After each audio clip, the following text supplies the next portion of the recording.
Northern Indiana, still dark.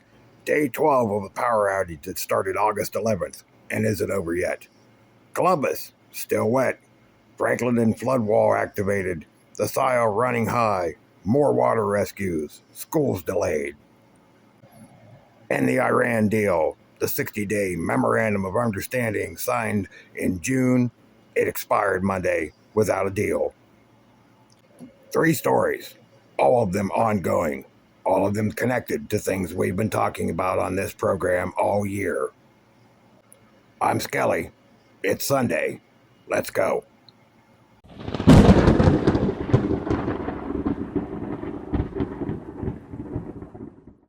Sorry I'm late today. The meatbag took the weekend off and left me locked in the tomb.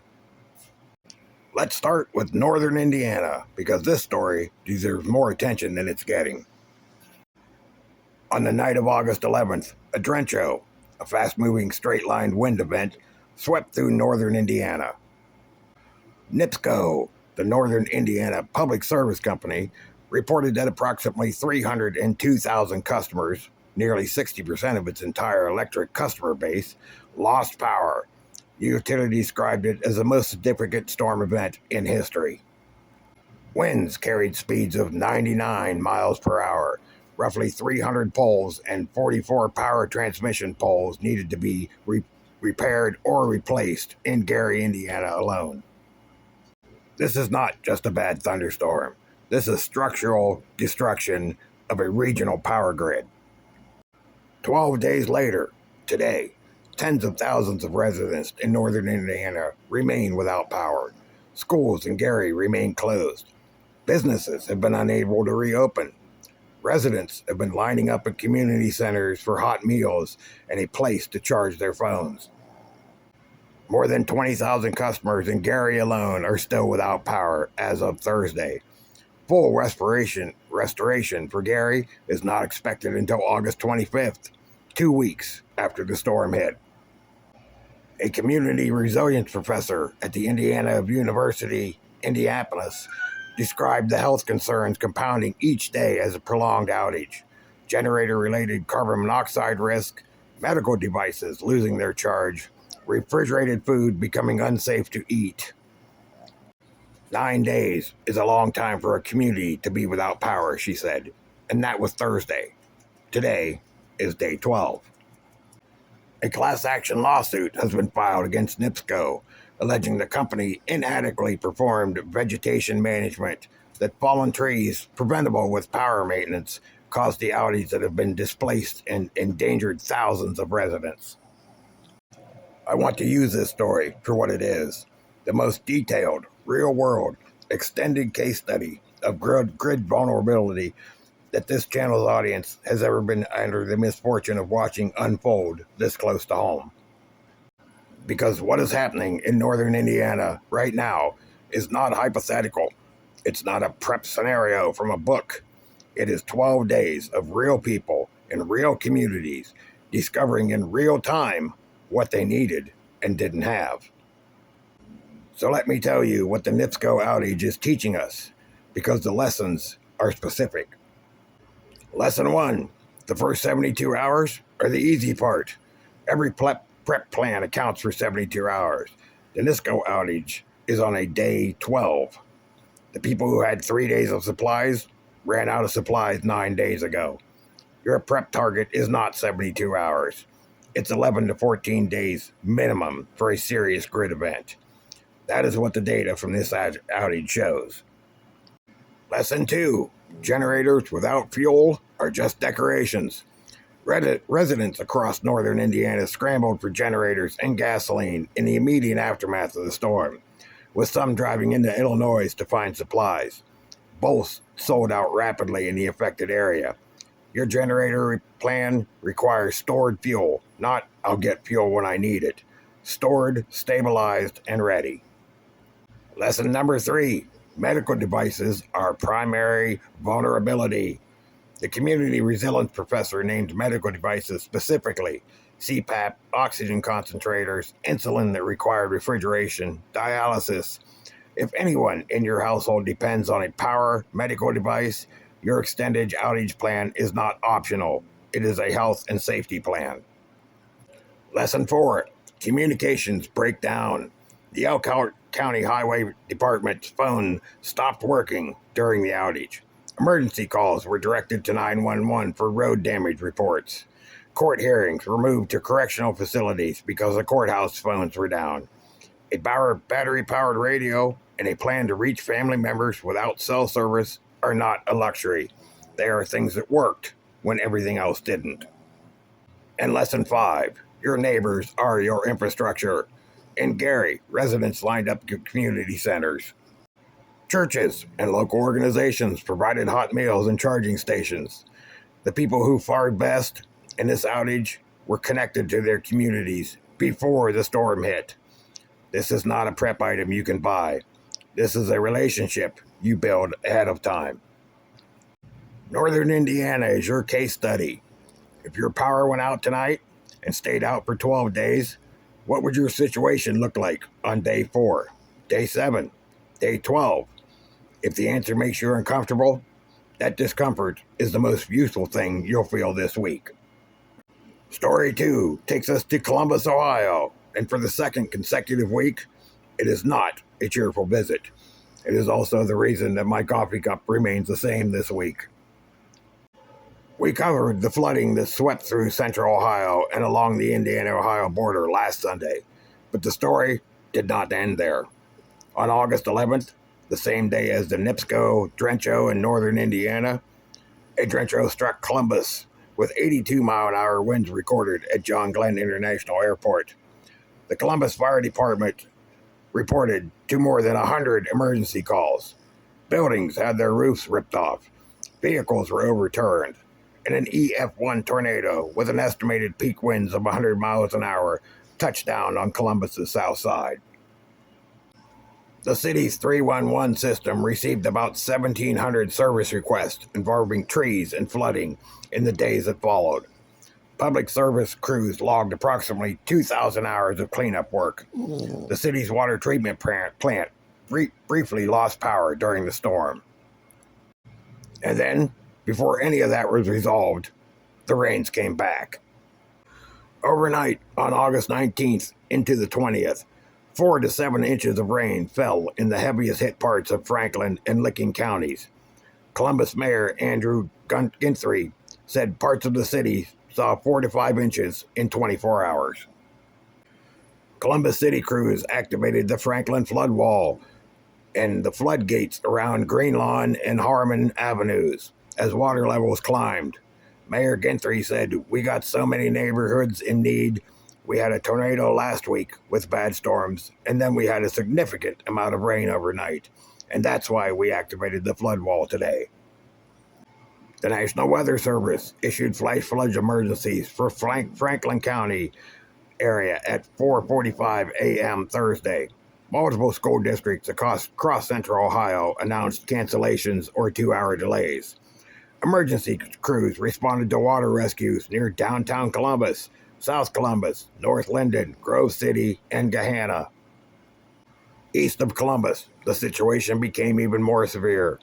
Buckeye Lake upgraded its voluntary evacuation order to a mandatory evacuation order, effective Thursday evening, affecting residents west of the State Route 79, Route 360 intersection.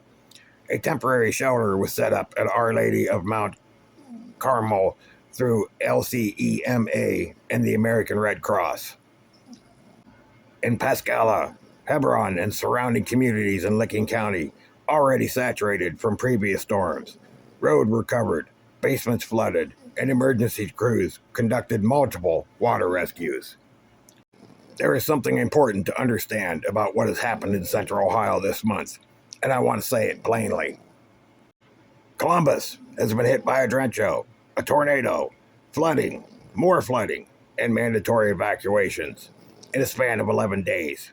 Each event hit a city and a region that had not yet recovered from the one before it. This is not bad luck. This is a pattern that forecasters have been warning about for years. Sequential extreme weather events on a saturated ground, where each event is more damaging than it would have been alone, because the infrastructure, the emergency service, and the communities were already under stress from the previous one. Only roughly 1 in 296 households in Franklin County carry flood insurance, less than 1/3 of 1%, with 141 record flood events since 1996, causing $1.7 million in damages. Most flood losses in Franklin County are likely uninsured. Let me say that again. Less than 1/3 of 1% of Franklin County households have flood insurance.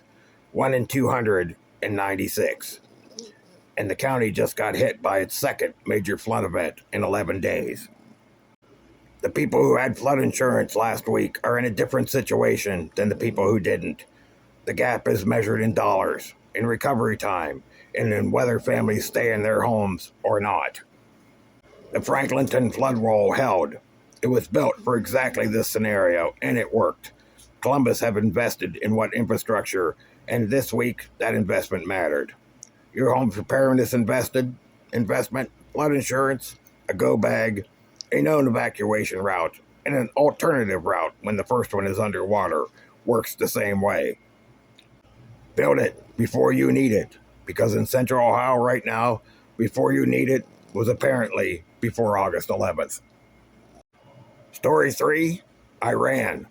And this one is a milestone, though not the kind we were all hoping for. The 60-day memorandum of understanding signed June 17th was the framework that was supposed to produce a final peace deal with 2 months. Expired on Monday, August 17th, without a deal. Iran's foreign minister said that was in the MOU, was the end of the war, not a ceasefire, and that since the U.S. violated the MOU and continued attacks, there was no 60-day ceasefire that needed to be extended. The deadline expired Monday, leaving both countries deadlocked over management of the Strait of Hormuz and the future of frozen Iranian funds. The MOU was intended to be the framework for negotiations, Iran's nuclear program, and sanction relief. Instead, both sides spent the 60 days accusing each other of violations. The dispute centered on which shipping route through the strait was permissible. Iran rejected the Omani coast route ships were using, began attacking vessels, and the U.S. launched intensive strikes in response. Iran views the U.S. as having failed on 4 key MOU promises: releasing Iranian frozen assets, lifting sanctions, removing the naval blockade, and having Israel withdraw from southern Lebanon. Iran's recent national security reshuffle suggests a tougher stance in any future talks. President Trump, meanwhile, threatened to bomb Oman if it interfered with the U.S. efforts in the strait, and told Fox News he would do so. Trump has since said that the U.S. and Iran are passing messages through intermediaries. Iran says processes should not be called negotiations. Let me give you the most honest summary of where this stands, because I think the gap between what officials say and what is actually happening has been wider this week than at any point since the war began. Iran's foreign minister said the possibility of resuming negotiations does not exist until the U.S. compensates for what it has violated and ends what Tehran describes as an ongoing violation of the MOU. The U.S. says Iran is violating the MOU by attacking ships.